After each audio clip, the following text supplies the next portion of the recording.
I want to welcome folks back to another Zoom conversation. This is actually our 20th episode. My name is David Richards. I'm the director of the Margaret Chase Smith Library, and my guest today is Linda Cross Godfrey. Linda, where are you coming to us from today? Today I'm coming from 19 Water Street in Eastport, Maine, that is looking exactly east across Passamaquoddy Bay to Campobello Island. Very good. Well, we will touch on that more as we get into the conversation. But I think you now are our easternmost interviewee so far. That's great. So what is your connection to Margaret Chase Smith? Well, interestingly enough, I learned recently that I have a 56-year connection to Margaret Chase Smith. Wow. And it started in 1964 when I happened to be vacuuming my parents' living room in East Tawas, Michigan, and I was a junior in high school. Turned on the TV to kind of make the vacuuming a little less painful. And there was Margaret Chase Smith from Maine being nominated as the first woman candidate by a major political party. And I thought, of course I knew Maine existed, but at that moment I thought, because my mother was a political person, I thought, my goodness, where is Maine coming from that they have a woman who is of this caliber and that she's able to stand up there, make these presentations, and be nominated for president. That was really my first. And then that continued through a couple touches while I was in college, after graduation, and up to and including getting a letter from her the little bit about 2 weeks before she died. So it has been a visit, a correspondence, and an admiration relationship. When's the first time you met her? I met her in the early 70s when we had moved to Indiana, to Terre Haute, Indiana, and there was an announcement that she would be giving a speech at DePauw University that was about 30 miles away in Greencastle, Indiana.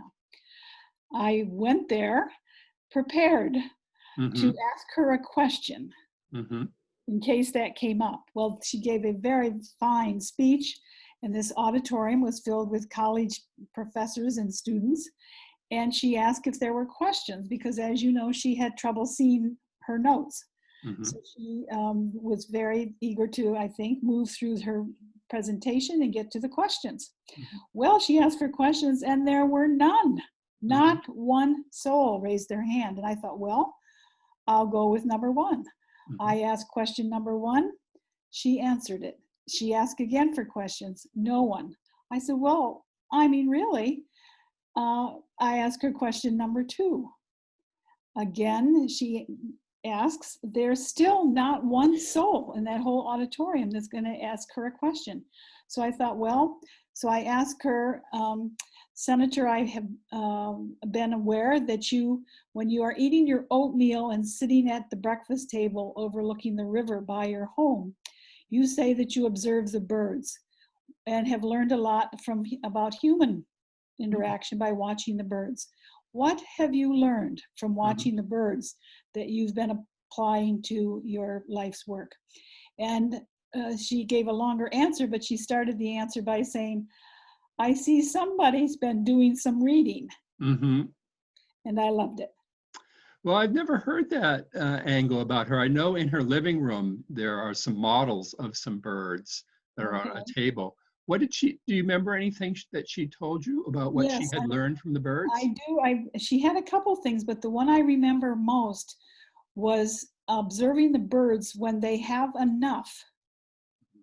If another bird comes around, they will protect what they have so vehemently that they will drop what they have and the other one will get it. Interesting. So just not being comfortable with what you have and being quiet about it, but having that. And I thought that was a good piece of comment. So how did you get from Indiana to Maine? Well, actually, it was,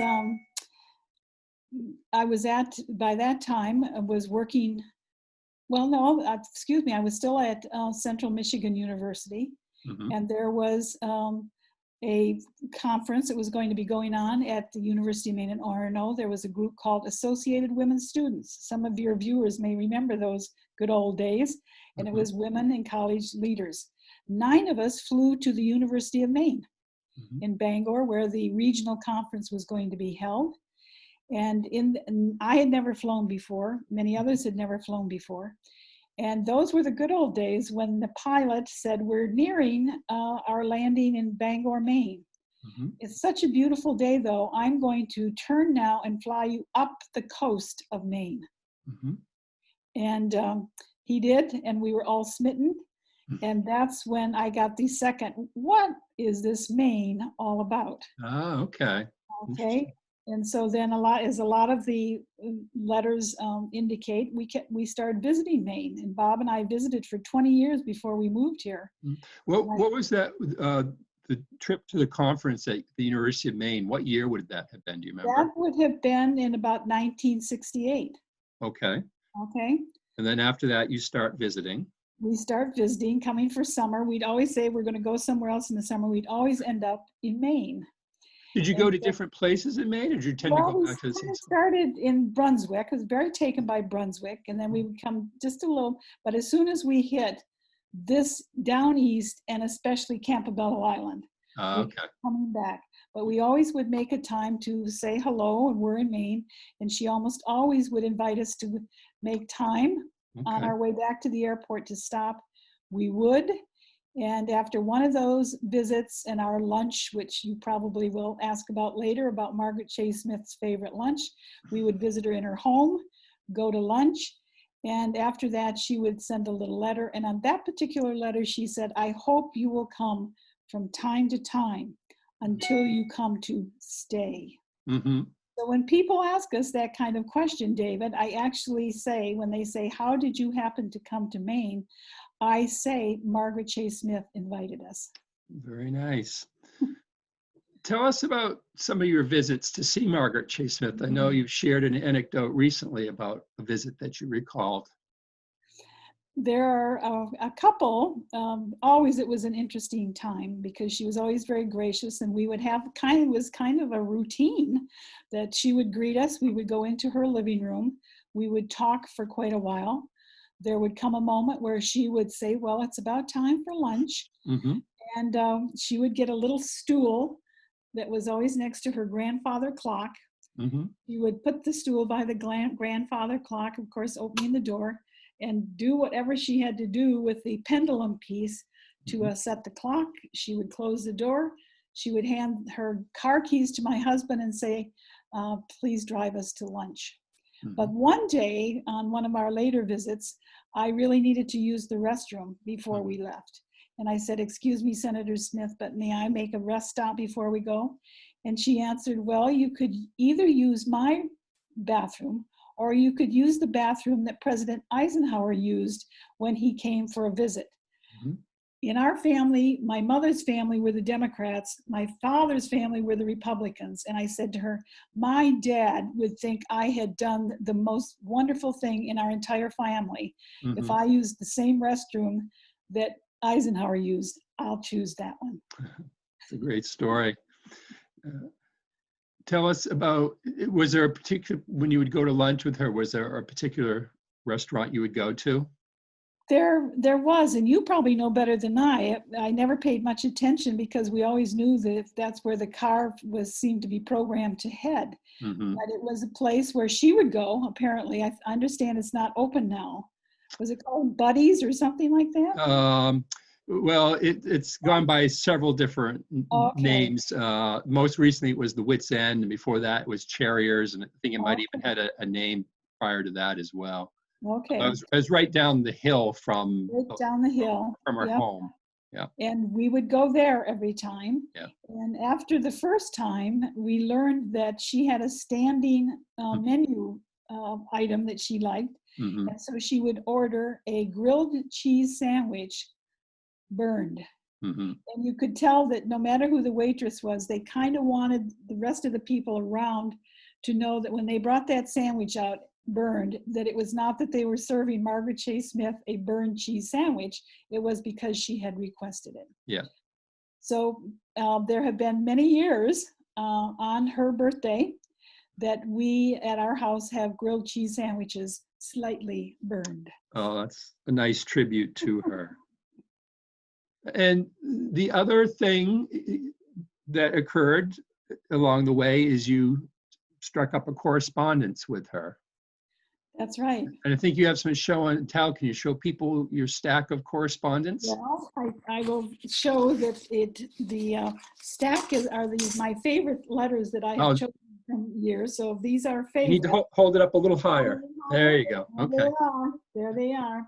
And so you can follow our life, actually. I look to this sometimes to see where were we living when. Oh, okay. We lived a couple places in Indiana and jobs and then moved on.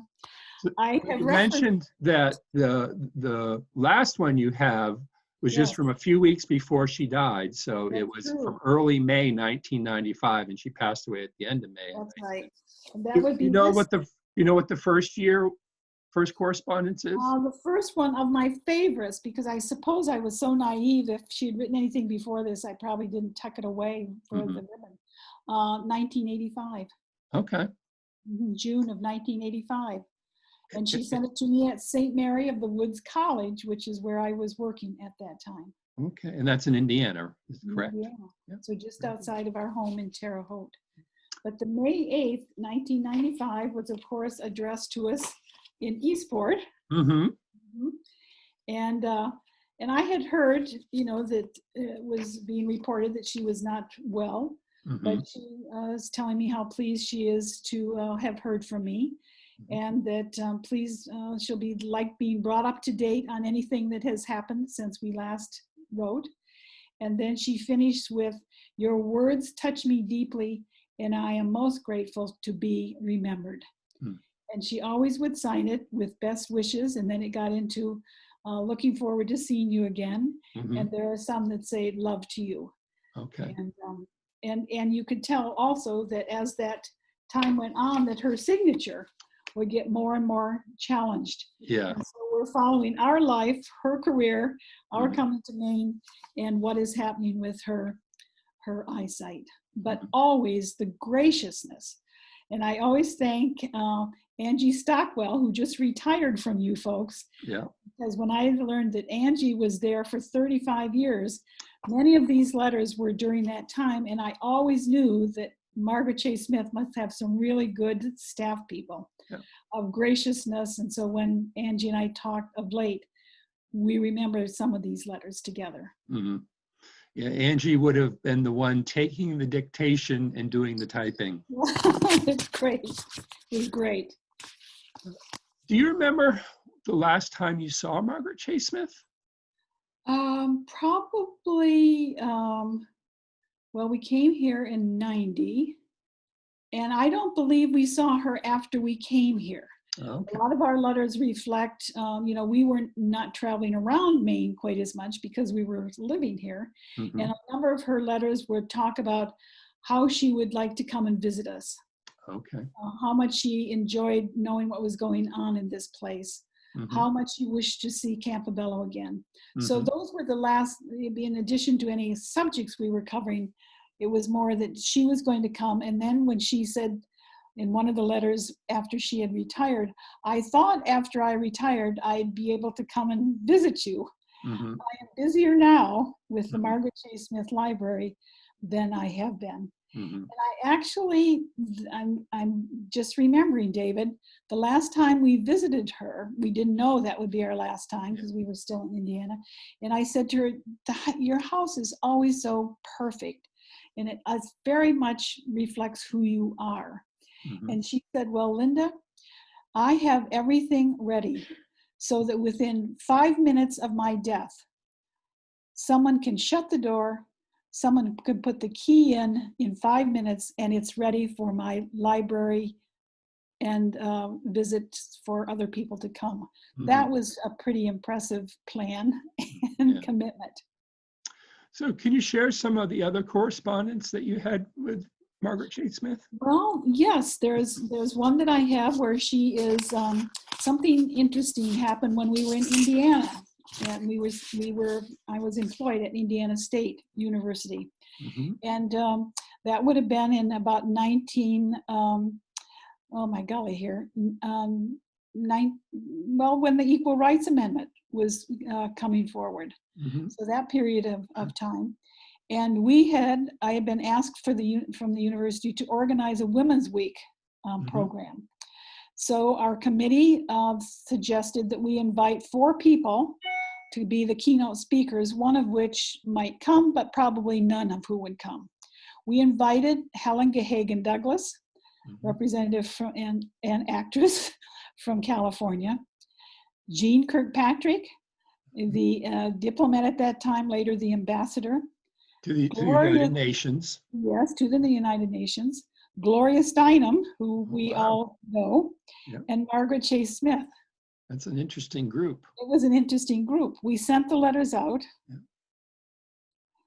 I actually was in Maine that summer and called the Margaret Chase Smith Library to just alert them, and they would be getting a letter. To my surprise, Margaret Chase Smith answered the phone. So there was a brief conversation, and then we invited people. And rather than no one coming, they all said yes. They would, all of them. Well, what were we going to do? The committee said, and I said, we're going to raise more money because this will never happen again in our lifetime to have these women here. So they all came, and I assigned myself, which is one of the only perks that a committee chairperson can have, is to choose who she will host. And so I chose, of course, Margaret Chase Smith and placed her at the home of Dr. Elizabeth Bloomberg, Polly. And she was a longtime friend. I worked for her when she was running for state senator in Indiana. And she, by that time, was on the board of trustees at Indiana University. So Margaret Chase Smith came. We had a wonderful time. I think you might like to ask me about one thing we did while Margaret was there, but I'll end this line of saying that following that visit, Betty Bloomberg asked me if I would nominate Margaret on her behalf to be at the board of on the board of trustees honorary degree list. And we did that, and she was accepted. And then she asked, would I write a letter to the board that they might use for her presentation, which I did, and they did. And so she received, Angie just relayed this to me, that it was the 90th honorary degree that Margaret Chase Smith collected, was honored with by Indiana University, and it was because of Betty Bloomberg and my relationship and Betty's great delight to nominate her. And so the day after we had our event, our Women's Week event, and Margaret was going to meet up with Bill Lewis, her associate, who was staying in a different location. And so we had breakfast, Betty and I had breakfast with Margaret, and there was about 2 hours before the meetup with Bill Lewis was to happen. And I said, Senator Smith, would you like to go pick pawpaws? And she said, I don't know. Where and how and what are these? And people who are here from, I think, Kentucky and Indiana regions will know that pawpaws are a fruit that grow on a fairly short tree, not a big tall tree. And the fruit and the leaves are so identical that you can hardly tell them apart. Interesting. And so a pawpaw would look kind of like an avocado kind of a shape, a little smaller. So we went over, climbed up over a stile back to where the pawpaws were, and Margaret Chase Smith and I picked pawpaws. Oh, neat. There is a famous song in that part of the country, picking up pawpaws and put them in your basket. We had a basket and we put in pawpaws. So that is a really delightful remembrance there. Is that the anecdote that you wanted to work in? That's the one I wanted to work in. Yes. So before we move on from the letters, there's one more that you had that you mentioned relates to voting. It does. It does relate to voting. And since we have an election coming up, it might be good to work that in. Well, we do have an election, and I have been working on that in some ways to specific people who are still seated in Senator Smith's chair in the Senate, and actually sent one this morning Mhm. already that quoted from her Declaration of Conscience speech, Mhm. where she really puts out, all of that, and really says it really doesn't matter if you're a Democrat or a Republican.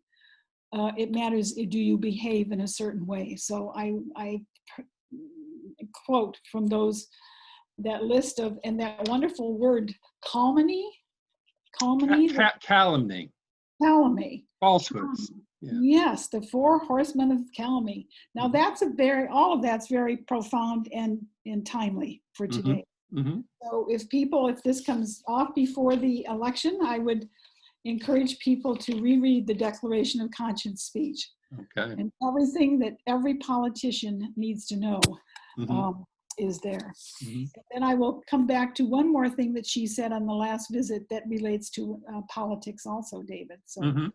let me remember that. And here is this particular letter that came from her. And this one came on September 17th, 1990. And she is, talking about what she's been doing. And I apparently, in my letter, said that I was concerned about what was going on in the world in politics. Mhm. I won't read the whole thing, but she says, this is a rapidly changing world, and much of it not to my liking. It seems to come from so much apathy, whether it is at the polls or in business. It is sad to read that less than 40% of the people go to the polls to vote. We are asking for a one man, one rule world. And we are, in my opinion, very concerned because we are about to get it.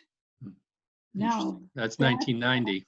that's 1990. So it took us a while to get there, but there it is. Mhm. So that goes back to a question I asked her just before we parted in our last visit with her. And I said, Senator Smith, who are the political leaders today that lead and serve in the style that would be most like you, that you would be most comfortable with and applaud? Mhm. And here's what she said. Oh, interesting. Okay. She immediately said, without a breath, she Mhm. said, Olympia Snowe and George Mitchell. Okay. And I said, and why, what is it that's in your mind that got you to that answer immediately? And what is it that you see in them? And she said, they do their work, they study, they stand up, they speak up, and they love the people of Maine. Mhm. That was her answer. Very good. All of that pretty good advice. Yeah.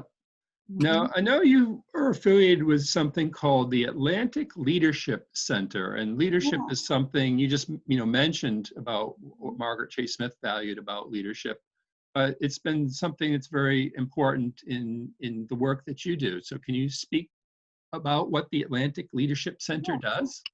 The Atlantic Leadership Center, and it was born about 2 weeks after we moved to Eastport, because we are one of the only few businesses of that long ago listed in a little book that is in the City Hall. Mm-hmm. And so that would have been in 1991, coming to Eastport, Maine, and we actually came here with employment under our belts, and we were only here a couple of weeks before we learned that both of our contracts were going to be breached.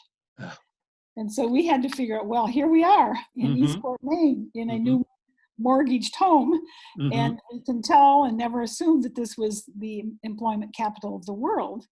And it was then that we had to decide, what do we have in our portfolio Mm-hmm. that would allow us to do other work? And so in mine, it had to do with leadership Mm-hmm. and planning programs. And from my work at St. Mary of the Woods College in Indiana, where I was a grant writer and a director of development and vice president of public relations. So that's what I had to package together. Mm-hmm. And decided that leadership was something perhaps I could do.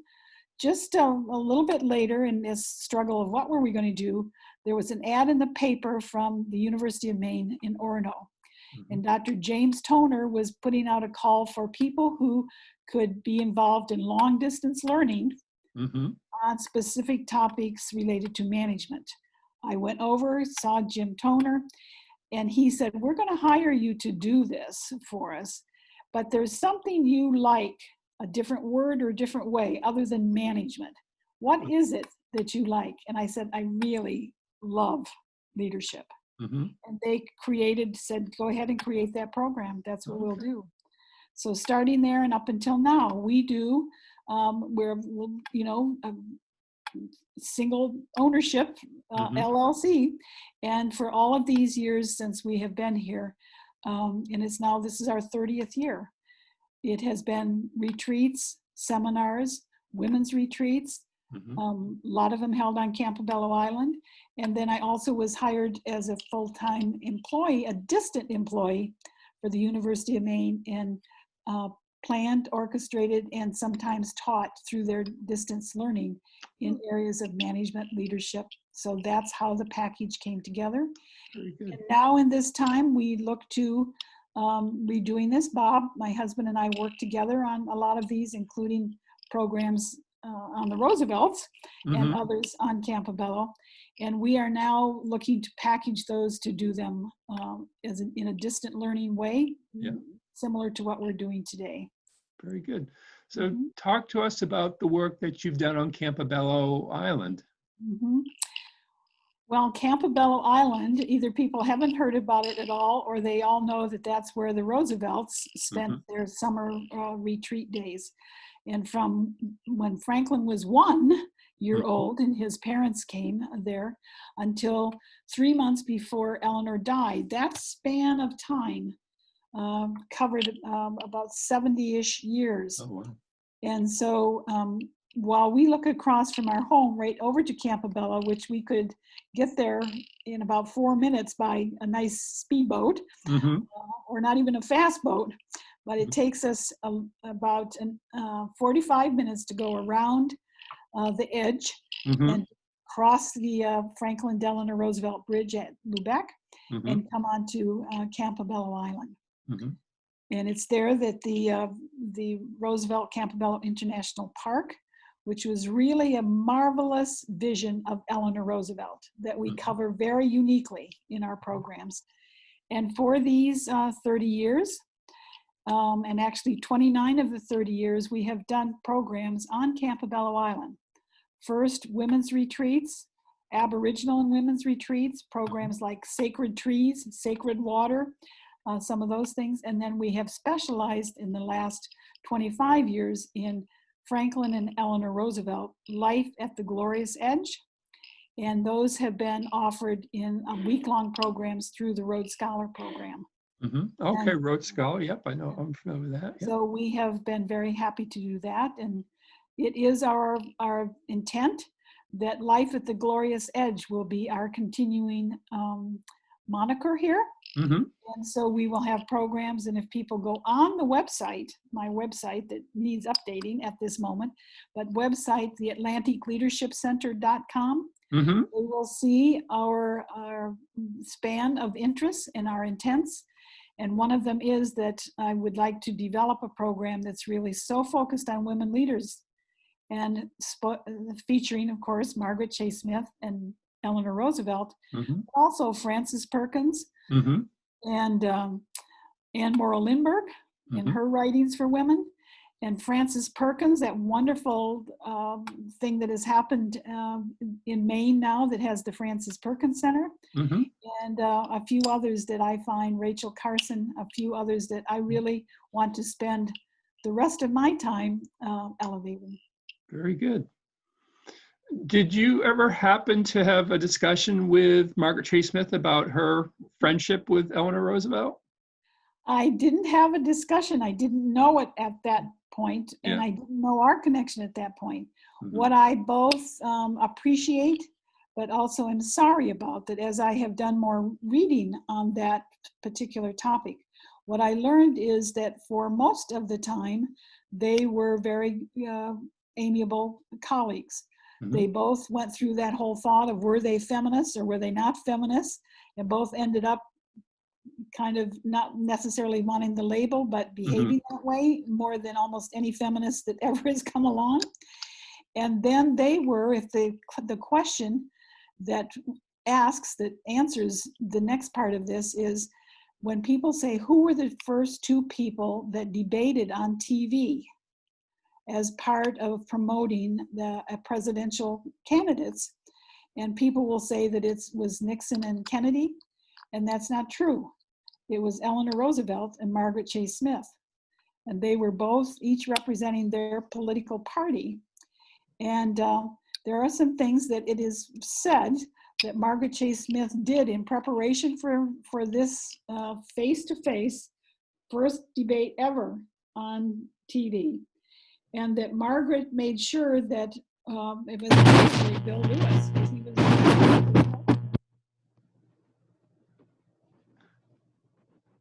so that she would rise up and be eye to eye with Eleanor Roosevelt. Mm-hmm. The debate over actually Eisenhower became so kind of unpleasant to Eleanor Roosevelt that when the debate was over, they did not shake hands. And the literature says they never behaved as friends again. And that's too bad. So that was really what I know of that. Mm-hmm. What are, in your study, what are the qualities of good leadership? Well, I love a list that was created by Kautz and Posner, who have their books, and they've done the same research project multiple years, so they can keep us updated on what this is. And they have a process by where they go from 75 qualities to 25, and then there are, of course, the top 4. Mm-hmm. So I like this, and this is my answer. Mm-hmm. These top 4, and these come from what do people say they want from their leaders. Okay. They want honesty, Mm-hmm. forward-looking, inspiring, Mm-hmm. and competent. Interesting. And then Kautz and Posner say, and they have another book called Credibility, that if a leader has those 4 qualities, those 4 things add up to credibility. Mm-hmm. Credibility is absolutely what people want from their leaders. Mm-hmm. So if it's at the Chamber of Commerce or at the Anglican Church or in the White House, Mm-hmm. those 4 things, if we could have those in truth, Mm-hmm. we could have good leaders. Mm-hmm. So you mentioned Campobello Island, and that's been on my bucket list. I still haven't made it there yet.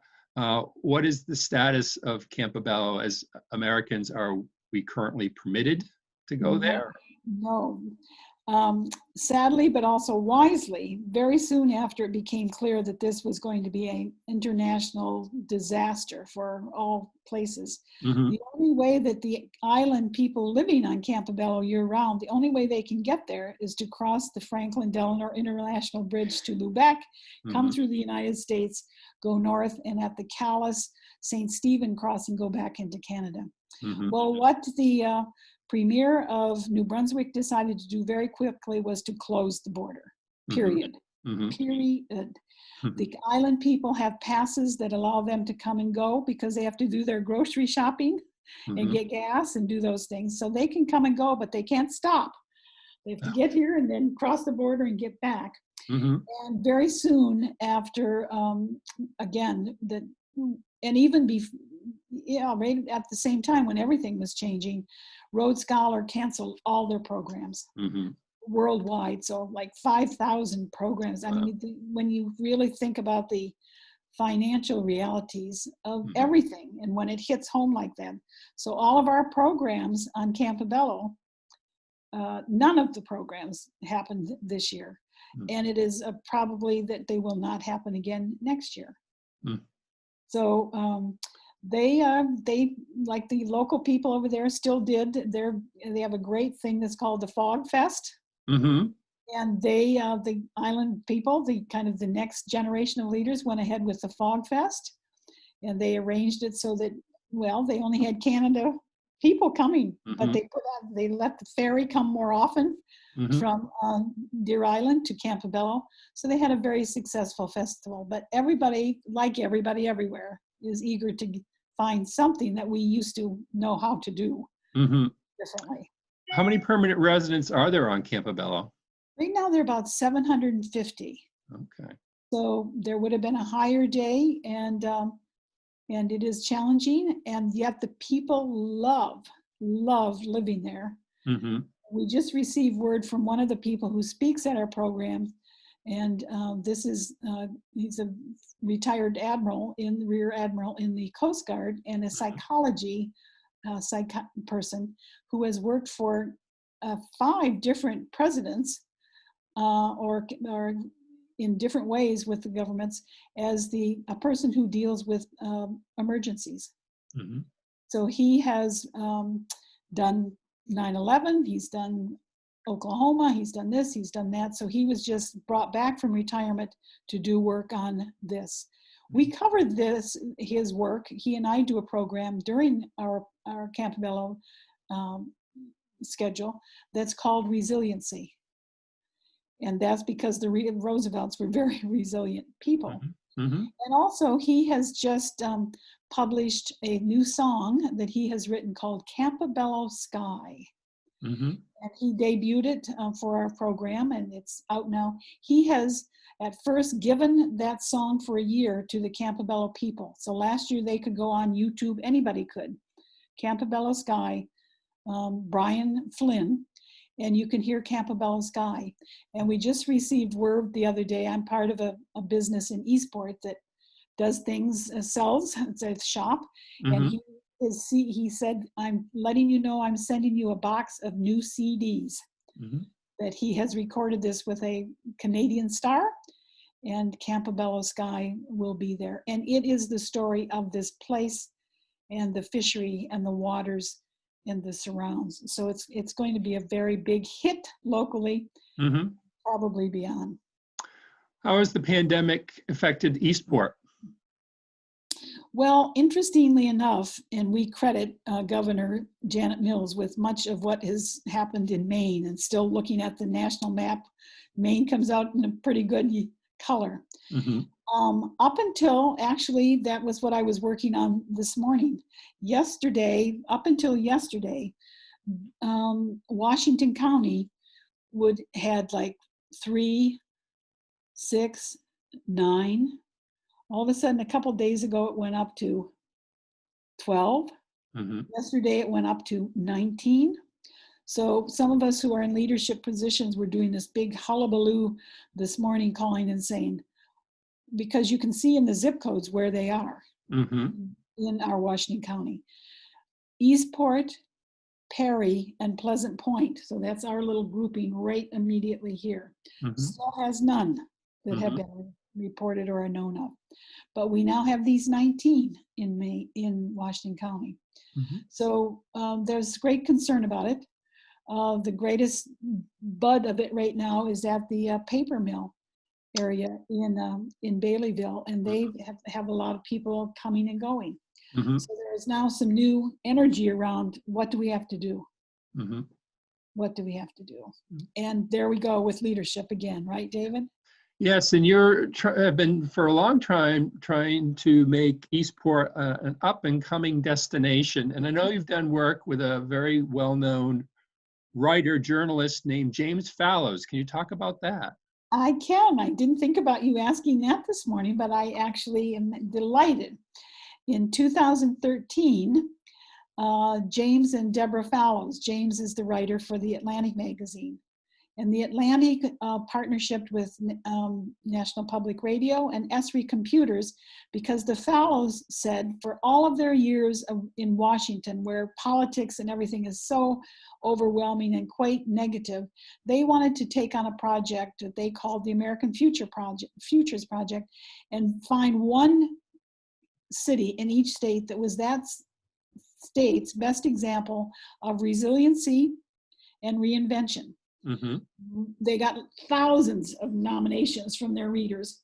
And when they would choose a state, they would call somebody that they personally knew in that state. And in our case, it was Elliot and Melanie Cutler, that Fallows and the Cutlers had worked together in China some years ago. Mm-hmm. And when James told Elliot what they were up to, and James said, what community would you choose? Elliot said, without question, I would choose Eastport. Hmm. And he had been here on his own campaigns. He was Mhm. one of the few that had ever come on a And his campaign, campaigns is that he had been running for governor. governor. So we were notified that Eastport was selected. Mhm. So when we moved here, and up until 19 years ago, because of the loss of the fishery and other economic declines, 19 buildings in Eastport were boarded up. It was one of the big industries, that one of the centers of the sardine industry. The sardine industry, Yeah. absolutely. Back in Eastport, the sardine capitals of the world. And after the war, like Spam, a lot of the male public was not interested in sardines anymore. My father loved sardines. You love sardines? Didn't Yeah. pass on to me. Well, there you go. Yeah. Apparently it didn't pass on to a whole lot of other people. Yeah. But yes, that's what we had. And so we had these 19 boarded up buildings, and there were some of us then who 16 years ago said, we need to help make this change. So right now, not only are we in a very different place that people who come here now kind of say, oh my goodness, what has gone on here? When the Fallows came, things are changing for us. Mhm. So we were selected. They finished their work, and they were able to get to 41 states by the time they completed their work.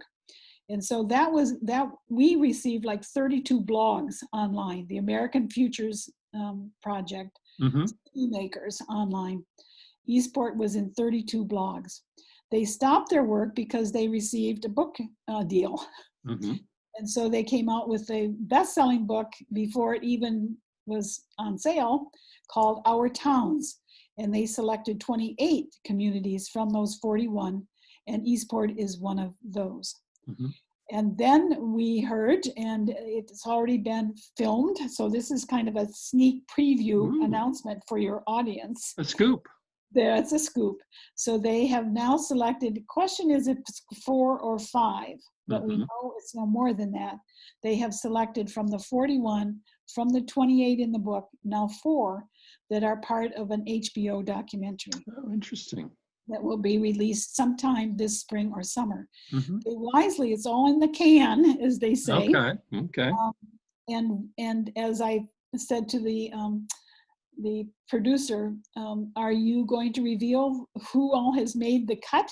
Mhm. And she said, well, I think you all probably got a clue when we were all there for like 4 days filming. Mhm. And she said, let's just say I would tune in. Okay. So Wow. that's good. And That's they great news. wisely, again, as I was wise all the way around, they decided to hold it until all of the election was over. Mhm. They said their point was to show positive things. Okay. We'll need some positivity after this very negative election. They say, and they say the critics who have talked about this book say that it is, as the Fallows imagined, it is a Renaissance look Mhm. at what's going on in quiet places around the country that no one knows about, Mhm. because it doesn't always get the attention as other things do. So we're looking forward to this. Mhm. It started in the Chamber of Commerce at our last meeting. I said, let's all get ourselves heads up here. Mhm. We may have more company coming. Mhm. They can come. Yes, when they can come. HBO. Well, you're a wonderful advocate for Eastport, Maine. And the one plug I will give for Eastport is that people need to make a point of attending a New Year's Eve in Eastport at some time. Yes. Hopefully, maybe you'll get to do a public celebration this year, but if not, definitely put it on people's bucket list to get it will be Eastport for New Year's Eve. it will be something creative. Okay. And do we tell the audience that this is where I met you? They don't need to know about me. This is about Margaret. But yeah, I was trying to think. Yeah. But I definitely knew of you from the contact you've had with the library. Yeah, So I was trying to think if we had ever you. met at the library. I guess we hadn't. I guess that was the first time we met. I've I already didn't know felt like about I you. knew you. Okay, good. Well, I was delighted to meet you, and you are speaking from personal advice that you came Yes. to the the New Year's Eve celebration Mhm. for the lowering of the maple leaf and the sardine. And the sardine, yes. And I do need to get back to get to Campobello as well. So as soon as Yeah. we're able to travel freely again, I will be back. Well, good. We will be glad to have you and others who are watching come back to Mhm. both places. Well, I want to thank you very much. You had quite a story to share, a lot of different connections to Margaret Chase Smith over the years. And I'm glad that you're out there trying to promote good leadership because we certainly need it. Thank you. Well, I'm honored to be here, and it has been a total delight to have you folks actually bring me back to the specifics and the length of time and some of the wonders of Margaret Chase Smith. So I think we can both say we dusted off Margaret Chase Smith's honors and all of her wonderful service. So thank you. And thank you for what you're doing to keep all of that alive. You're very welcome. Thank you.